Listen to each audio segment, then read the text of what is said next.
கடந்த 10ஆம் தேதி நடந்த இந்த பேச்சுவார்த்தையில ஈரான் புறத்திலிருந்து ஈரானோட நாடாளுமன்ற சபாநாயகர் Mohammad Bagher Ghalibaf, foreign minister Abbas Araghchi கலந்துக்கிட்டாங்க. இவங்களோட மட்டும் 2 பேர் கலந்துக்கிட்டாங்க. யூஎஸ்ஏல இருந்து பார்த்தீங்கன்னா participant vice president JD Vance, David Goff, Gerald Kushner. இந்த ஜெரால்டு குஷ்னர் யாருன்னா டொனால்ட் ட்ரம்ப்போட மருமகன்.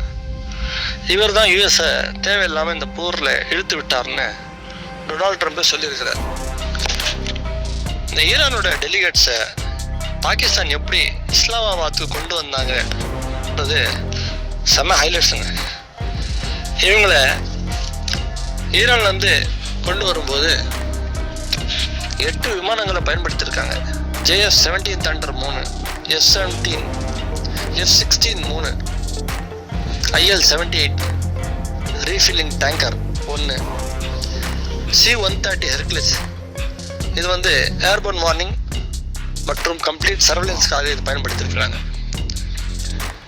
இந்த விஷயம் உலகத்திலே மிகப்பெரிய பேசு பொருளாக இருக்குங்க. ஈரானோட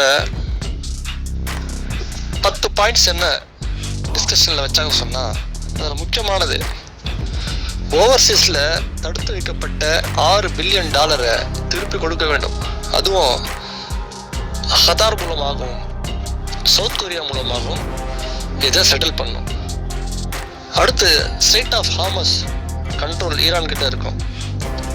அடுத்த பாயிண்ட்டு அதை கடக்கும், அதாவது ஸ்ட்ரெய்ட் ஆஃப் ஹார்மஸை கடக்கும் கப்பல்கள் கிட்ட வரி வசூலிக்கப்படும். அடுத்த பாயிண்ட்டு போர் நிறுத்தம் சீஸ்ஃபயர்ன்றது ஈரான் மட்டும் இல்லாமல் காசா மற்றும் லெபனானிலும் செயல்படுத்தப்பட வேண்டும். அதுவும் பர்மனன்ட் சீஸ்ஃபயர், நிரந்தர போர் நிறுத்தமாக இருக்க வேண்டும் என்று சொல்கிறாங்க.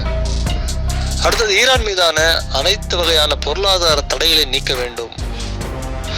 யுரேனியம் மேம்படுத்தும் உரிமை வழங்கப்பட வேண்டும்.